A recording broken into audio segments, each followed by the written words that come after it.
여러분 반갑습니다. 최병일입니다. 조인구 교수, 방만석 교수, 지금 교수라고 부르지만 78년 대학 1학년, 2학년 때 46년 후에 우리가 이 자리에서 다시 만나서 우리 후배들을 두고 이런 페스티벌을 하게 되리라는 건 생각을 못했습니다. 정말 감사드리고 흘러간 시간에 대해서 두 사람은 강단을 떠나지 않은 경제학자예요. 저는 현실로 들어간 사회과학도. 저는 우리 후배들한테 이야기하는데 나는 스스로 경제학자라고 생각한 순간이 한 번도 없었다. 저는 처음부터 사회과학도라고 생각을 했고 사실 재단에 들어왔을 때 사회계열 학생이었기 때문에 2학년에 전공을 선택해야 되는데 사실 제가 재단에 오지 않고 그 당시 경제학과 공부를 하고 있던 조인구 교수를 만나지 않았으면 재단에 이런 그 지도하던 선생님들을 만나지 않았으면 저는 아마 사회학과로 가고 아마 운동권이 돼서 대학을 졸업하지 못했을 가능성이 굉장히 많습니다. 그런 시대를 살았습니다. 알럼나이 스페셜 렉처는 제가 재단을 이제 하면서 고안을 한 거고요. 그 이유는 50년이 된 재단인데 재단의 뿌리는 사회과학이었죠. 74년 재단이 시작했을 때 대한민국의 사회과학이라는 단어가 처음 생겼습니다. 그러면서 사회과학을 이제 하는 이유는 우리가 그 사회 현상, 우리 태어나자마자 이제 공동체에 속하잖아요. 그렇죠? 가정이란 공동체, 학교라는 공동체, 또 직장, 사회, 여러분 투표하지 않습니까? 그러면 공동체가 하는 것은 결국 인간들이 모여서 하는 것인데 인간들이 모여서 하는 것이 대단한 서사, 역사, 문학도 있지만 뭔가 과학적인 방법을 가지고 인간의 패턴에 대해서 연구를 하고 예측을 해볼 수 없을까? 이게 사회과학이거든요. 이게 사회과학이라는 것이 한국에는 없는 것인데 서양에서 흘러들어온 것이죠. 그래서 인문학이라고 하지 인문과학이라고 하지 않습니다. 워낙은. 그렇지만 사회과학이라 그럽니다. 왜냐하면 자연과학적인 특히 물리학적인 수학적인 통계학적인 방법론을 깊숙이 도입하고 있기 때문에 그래서 경제학을 일컬어서 퀸 오브 소셜 사이언스라고 왜 킹이 아니었을까 이런 고민도 해봤지만 퀸 오브 소셜 사이언스. 그래서 아까 박만석 교수가 이코노믹스가 뭐 단수냐 복수냐 이런 데 티징하는 질문을 했는데 그렇다고 이코노믹 사이언스라고 하는 경우도 있지만 정치학은 여러분 미국에 유학하러 가는 우리 후배들 폴리티컬 사이언스라고 부르죠. 자, 저는 이제 게임 시어리를 공부했습니다. 조인구 교수랑. 근데 조인구 교수처럼 그런 이제 엄청난 공제자를 만나서 졸업하기도 전에 아주 대표적인 저널에 퍼블리시 하지는 못하고 어떻게 하다 보니 커리어 초기부터 국제 협상 무드에 뛰어들었어요. 준비 안 된 상태죠. 근데 제가 유일하게 국제 협상을 할 수 있다고 생각한 것은 게임 시어리를 했으니까. 뭔가 이 상대방도 나왔을 때 내가 예측할 수 있고 이 액션 리액션을 가지고 뭔가 한번 이 이퀄리브로 가는 프로세스를 한번 해보자는 진짜 호기심 많은 생각 때문에 시작을 했는데 실제로 국제 무대에 뛰어들어 보니까 이제 더 필요한 것은 법학적인 사고방식 그리고 어떤 다큐멘트를 리갈리 쓰는 그런 능력 그리고 무엇보다도 지칠지 모르는 체력 상대방의 이야기를 끝까지 반박할 수 있는 날카로움 이런 게 생겼어요. 국제 무대 7년 뛰고 나니까 이제 인간성이 굉장히 좀 네스티하게 단점만 보이고 뭔가 이제 문제점을 지적하는 그런 자 그래서 교수 생활을 시작을 했는데 저는 한 번도 교수를 하면서 뭐 대단한 논문을 쓰겠다는 생각보다는 어떻게 하면 세상을 좀 더 의미 있게 바꿀까 하는 생각을 많이 했고 그 생각은 아마 조인구 교수나 박만석 교수가 이따가 정언해 주겠지만 우리가 그때 이제 책을 사면 저는 맨 뒤에 경제재민학과라고 쓰고 있어요. 경제학과가 아닙니다. 경제학이란 말은 사실 우리가 만든 단어가 아니죠. 이코노믹스라는 거를 제국주의 식민지 시대 때 소화하는 과정에서 이 경제재민이라는 단어를 이용해서 경제학을 만든 거예요. 저는 한 번도 지금까지 경제학이 경제재민이라는 사실을 잊어본 적이 없습니다.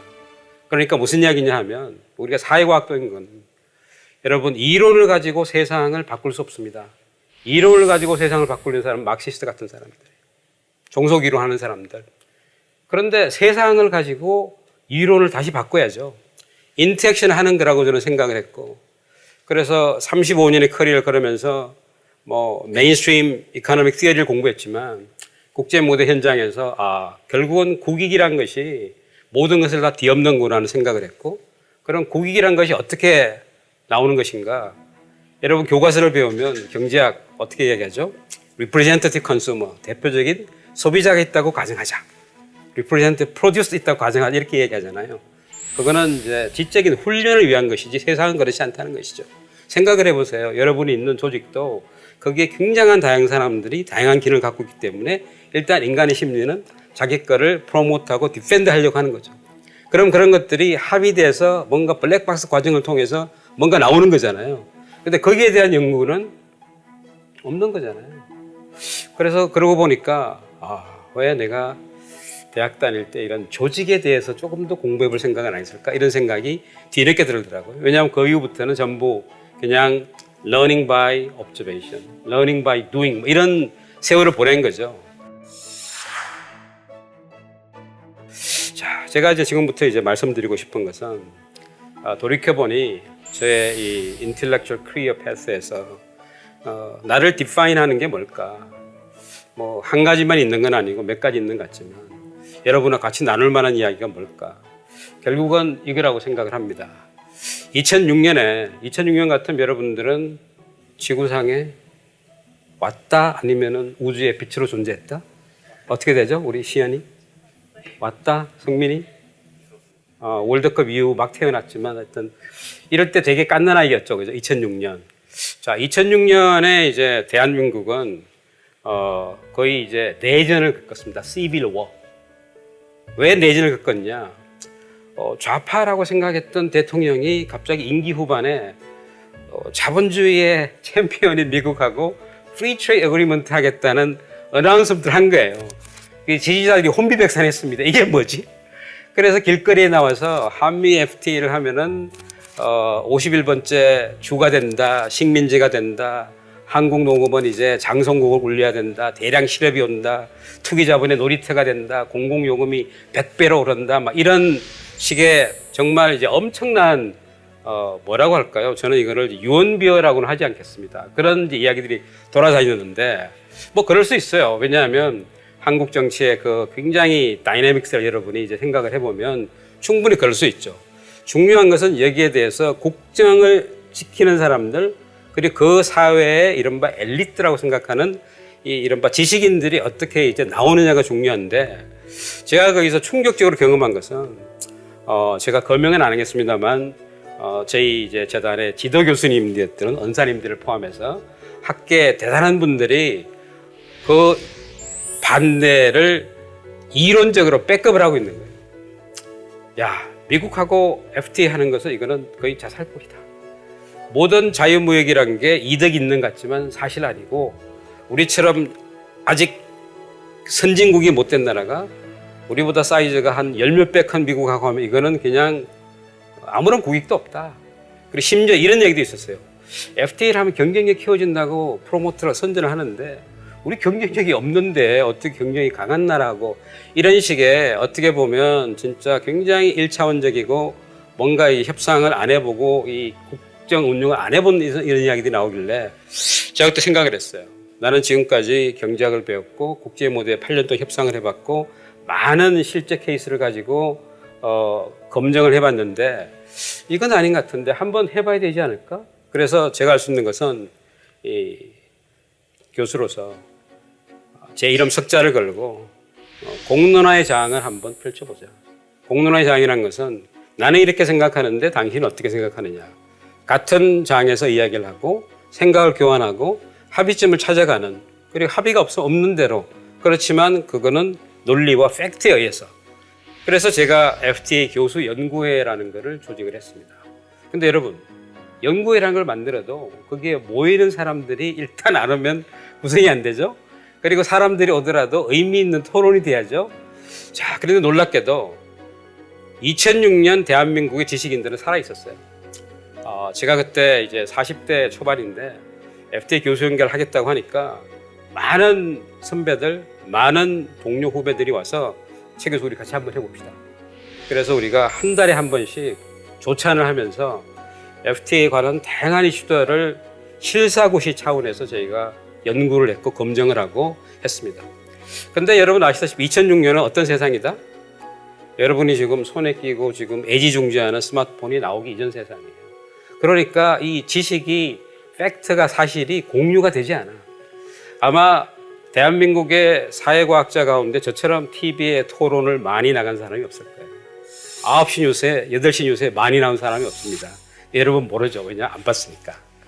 자, 그런데 그 이야기를 하려고 하는 게 아니고 뭔가 토론을 하려면은 이런 논의가 빠른 시간 내에 이제 공유가 돼야 되는데 제가 어떤 경험이 있냐면 TV 토론에서 반대편에 있는 사람하고 막 논쟁을 하다가 팩트에 대해서 이야기하니까 상대방이 틀렸어요. 그런데 또 다른 TV에서 며칠 후에 똑같은 이야기를 또 하고 있는 거예요. 그럼 틀렸다고 또 이야기하죠. 이 사람은 계속 옮겨다니면서 다른 얘기를 하고 있는 겁니다. 지금 같으면 여러분 가능하지 않겠죠. 그죠? 스마트폰으로 그냥 팩트 체크 금방 하면 되니까 2006년에 팩트 체크라는 단어가 지구상에 없을 때입니다. 자, 이런 세상. 자, 그래서 제가 생각한 거는 학자가 할 수 있는 것은 글을 쓰는 것이다. 제가 그해 여름방학 때 미국에 있는 우리 가족하고 한 달 시간을 보내게 돼 있었는데 한 달을 그 집에 있는 지하실에서 책을 하나 써야 되겠다. 하루에 한 챕터씩 30개 주제를 가지고 내가 책을 쓰겠다. 정말 말도 안 되는 아주 그냥 과대망상, 자기 자신에 대한 근거 없는 자신감 이런 거죠. 여러분 하루에 한 챕터 쓸 수 있을까요? 한 챕터라는 건 최소한 A4 용지로 10장 이상이 나와야 되는데 저는 그때 가능하다고 믿었어요. 그래서 한 3일간은 그렇게 했습니다. 챕터 3개를 쓴 거야. 시작이 너무 잘 나간다. 근데 4일째 되는 날. 그러니까 결국 인간이 AI가 아닌 거죠. AI 같으면 되겠죠. 왜냐하면 체력 일단 소진이 안 되고 끊임없는 전원이 공급되니까. 그런데 저는 이제 이 휴먼 빙, 인간의 한계를 뼈저리게 느끼면서 그때부터 이제 내가 왜 이런 책을 쓰려고 하고 있지? 이럴 때 제가 주위 사람들 소문을 퍼뜨렸어요. 이번 여름이 끝나면 내가 정말 세상에 엄청난 책을 하나 가지고 올 거다. 공론화 시켰어요. 이른바 이제 배수의 진을 치는 거죠. 스스로 자기 자신한테 나를 책을 안 쓰면 안 되게 하는. 그래서 그해 여름이 끝날 때 책의 이제 드래프트를 제가 가지고 왔습니다. 그리고 출판사에 넘겼어요. 그 출판사는 이런 제목을 붙였어요. 이게 원래 제가 준 제목은 아니야. 한미 FTA 역전 시나리오. 그러니까 출판하는 사람들이 보기에 한국 게임에 밀리고 있는 거지. 우리 항상 역전성을 꿈꾸는 거잖아, 그죠? 응? 9회 말 말로 없는 뭐 이제 그런 거 야구에서는 가능한. 제가 야구 선수였잖아요. 자, 이런 상황인 거예요. 그래서 이 책에 보니까 지금 봐더라도 이제 방대한 저자예요. 460페이지입니다. 요즘 같으면 아마 2권으로 쪼개서 팔아도 될 것 같은데 제가 이 책이 그의 사회과학분야의 베스트셀러였어요. 보통 베스트셀러 같으면 100만 권 팔아야 되는데 10,000권 조금 넘게 팔았어요. 그런데도 베스트셀러. 자, 근데 놀라운 것은 그 이후에 이제 많은 기자들을 제가 세월이 지나고도 만났는데 교수님 책 보고 공부했습니다. 이런 사람들이 되게 많았어요. 자, 그래서 이 책이 나오고 나서 이 책을 이제 베이스로 해서 우리가 토론을 할 수 있게 된 거죠. 그러면서 여러분 다시 이제 사실을 생각을 하면 한미 FTA는 2006년에 시작했고요. 협상이 잘 됐을까요? 2007년 4월 하얏트 호텔에서 일단 협상 타결을 합니다. 그런데 반대하는 분들은 정말 대단한 분들이에요. 그래서 일단 우리는 이런 FTA 같은 큰 이벤트를 추진하려면 국민적인 동의가 필요하기 때문에 듀 프로세스가 있습니다. 절차법, 공청회를 해야 돼요. 2월에 공청회를 해야 되는데 공청회장을 반대하는 사람들이 덮쳐서 공청회가 일단 시작이 안 됐어요. 그러면 절차가 진행이 안 된 겁니다. 그래서 절차적인 하자를 안고 시작을 한 거예요. 자유민주주의 국가에서는 치명적인 이제 첫 단추를 잘못 낀 거죠. 그래서 절차적인 공정성을 담보하기 위해서 협상을 하면서 공청회를 다시 시작했는데 그 협상장은 아주 그냥 전쟁을 방북했어요. 왜냐하면 제가 그 현장에 있었기 때문에. 대한상공회의소 국제회의장에서 공청회가 열리는데 반대하는 이제 이른바 범국본이라는 이름도 그냥 범내리네 이런 게 아니고 범국민투쟁본부. 거기서 이제 FTA가 벌어지면 어떤 일이 생기는지를 거의 찌라시 수준으로 수십 페이지를 만들어서 회의장에 들어가는 모든 사람 뿌리고요. 회의장을 이제 들어가려고 했는데 한 번 경험이 있기 때문에 이 경찰들이 스크램을 쳐서 막고 있는 거예요. 그러니까 반대에서 계속 소리를 지르고 노래를 부르고 그런데 이걸 끝까지 해야 되는 거잖아요. 아침부터 저녁까지. 회의를 진행하는, 공청회를 진행하는 다양한 의견이. 자, 근데 이분들 포기하지 않습니다. 그래서 미국의 협상이 벌어지면 미국의 비행기를 타고 날아가요. 그래서 세계 민중투쟁 역사상 최초로 원정 시위라는 단어를 우리가 올립니다. 원정 시위. 영어로 어떻게 얘기할까요? 수범 이야기. 원정 시위. 지윤이? 응? 없습니다. 원정 시위. 우리 김치 이런 게 없는 것처럼 재벌 이런 거 없잖아. 원정 시위라고 불러야지.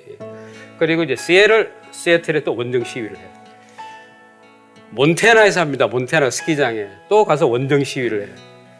그리고 그해 10월 제주도에서 이제 협상이 벌어지는데 제주 컨벤션 센터를 완전히 에워쌌어요. 그러니까 아무도 들어갈 수가 없어. 수석 협상 김정은 대표인데 이분이 협상장에 나타나지 않아요. 협상 시작 못 하잖아요.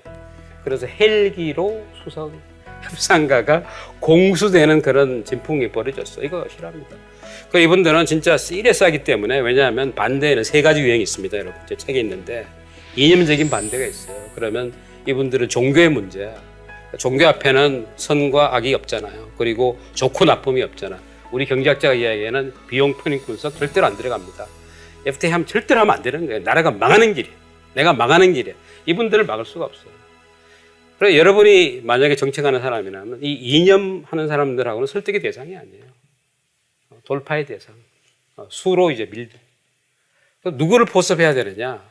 이른바 이 회의라는 게 회의가 아니고 그러니까 굉장히 좀 이 셀프 컨셔스하고 크리티컬하고 뭐가 뭔지 모르는 그냥 붕 떠 있는 여러분 같은 그러니까 결정되지 않은 말이 좋아 부동청 이런 사람들한테 정확한 논리와 팩트를 전달해 줘야 돼요.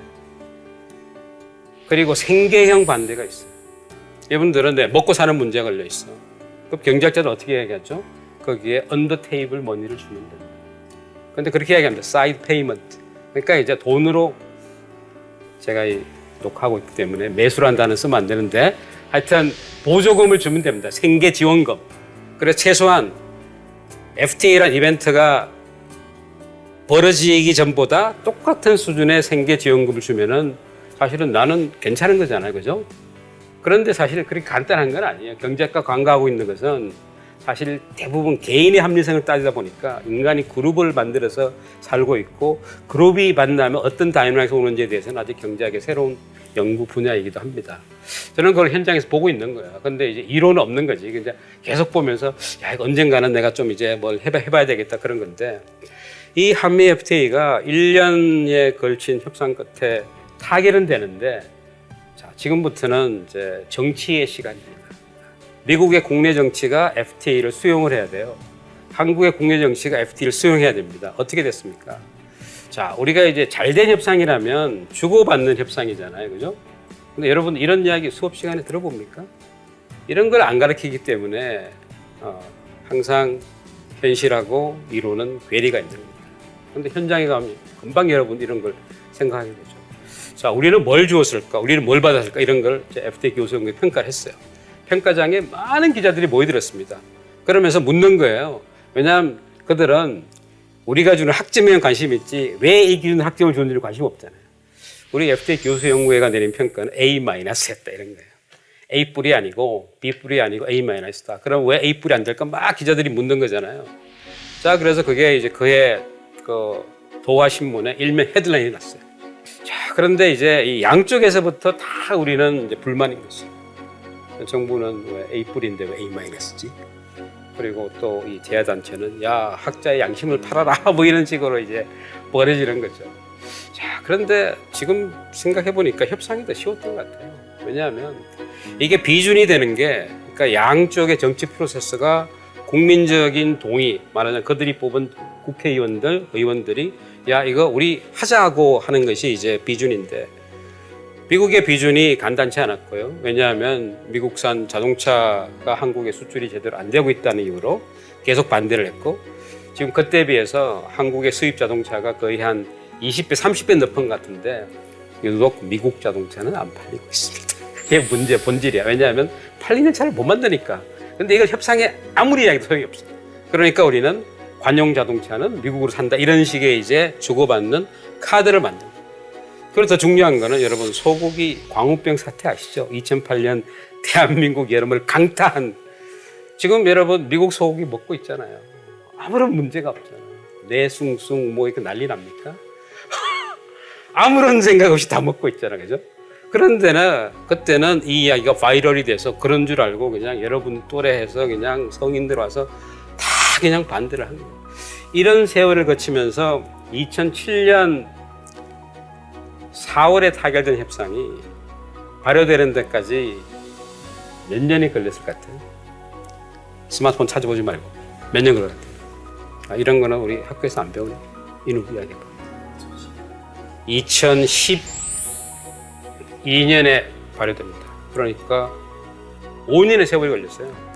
그 사이에 한국 대표단이 미국에 가서 협상을 다시 한번 했고, 그리고 한국 국회에서 비준이 될 때 체류탄을 터뜨렸어요.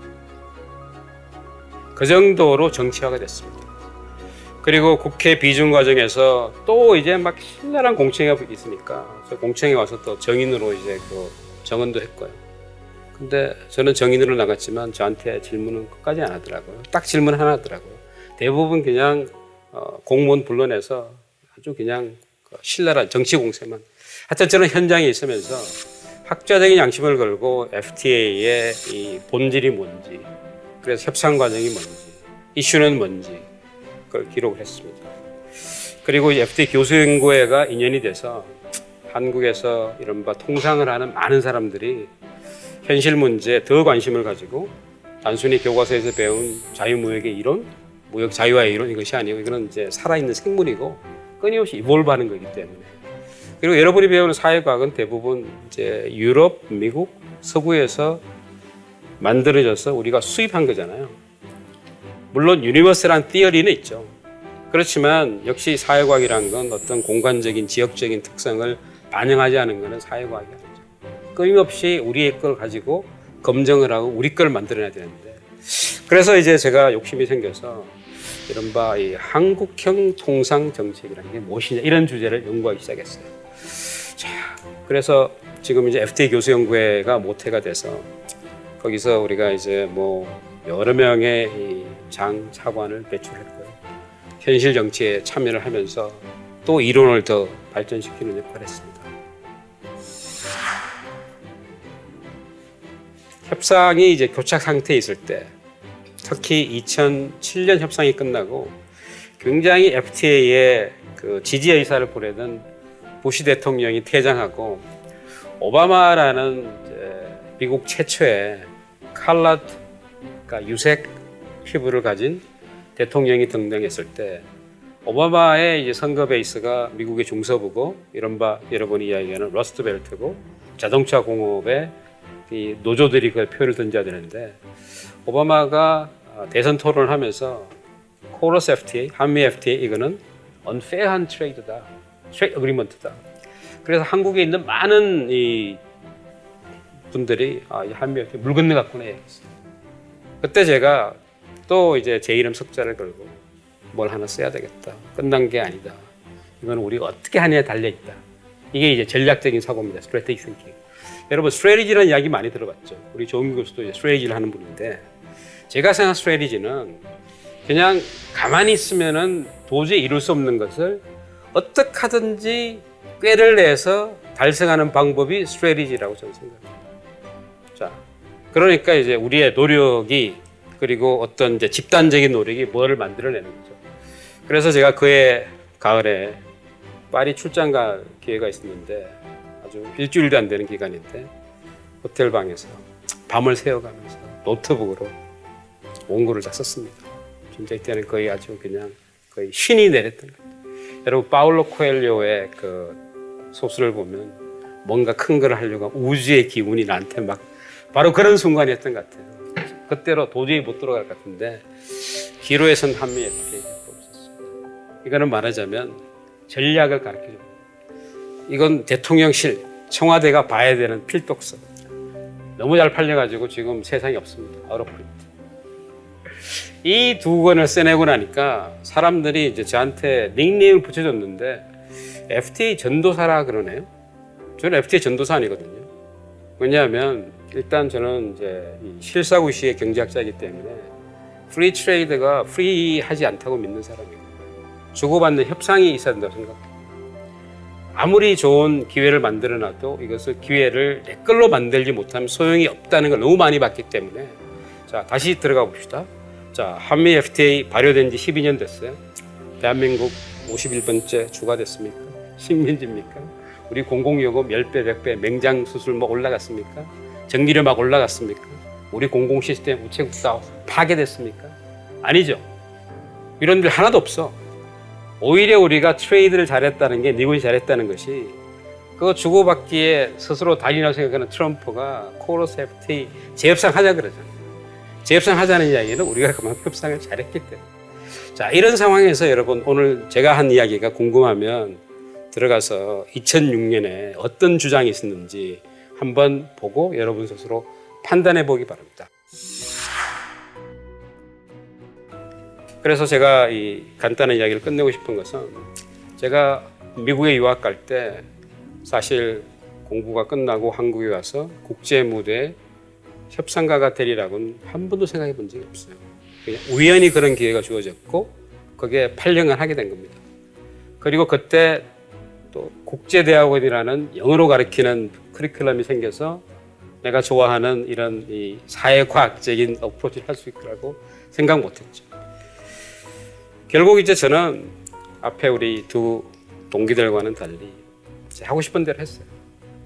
세상에 작전 계획 없이 뭔가 새로운 멋진 일이 나는 저거 한번 해봐야겠다고 할 때 그 문을 여니까 그냥 그 길이 보였고 그 길로 쭉 가다 보니까 또 다른 문이 열려서 보여서 그 문을 여니까 또 다른 세상이 그렇게 살아왔습니다.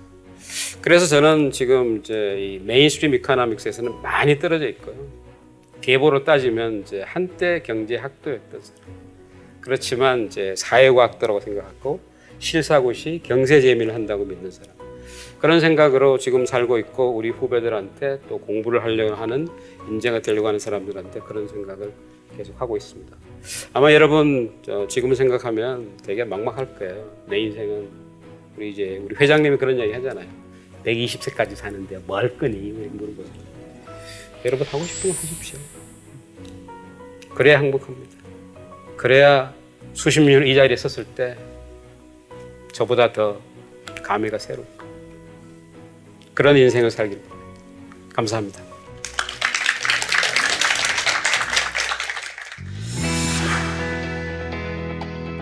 먼저 흥미로운 강연해 주신 총장님께 감사드리고요. 강의라고 생각 안 했습니다.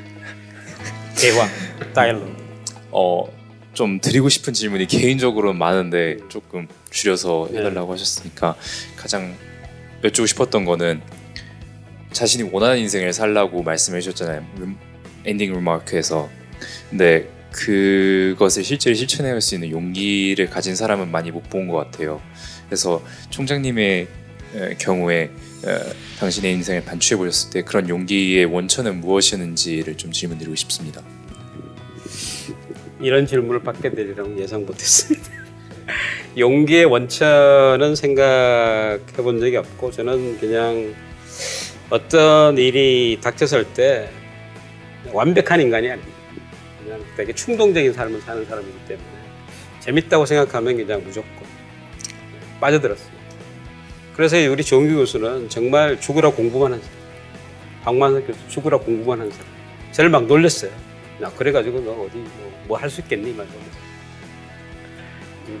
세계적인 학자가 됐고 두 사람. 저는 이제 하고 싶은 걸 한 현실 참여형 사회학도. 그래서 스스로 퍼블릭 인텔렉츄얼이라고 부르고요.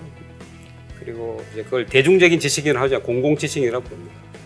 제가 그 현장 국제 무대에 있다가 이 학계 처음으로 국제대학원이라는데 이제 파운딩 파더로 갔을 때 제가 딱 한 결심 두 개예요.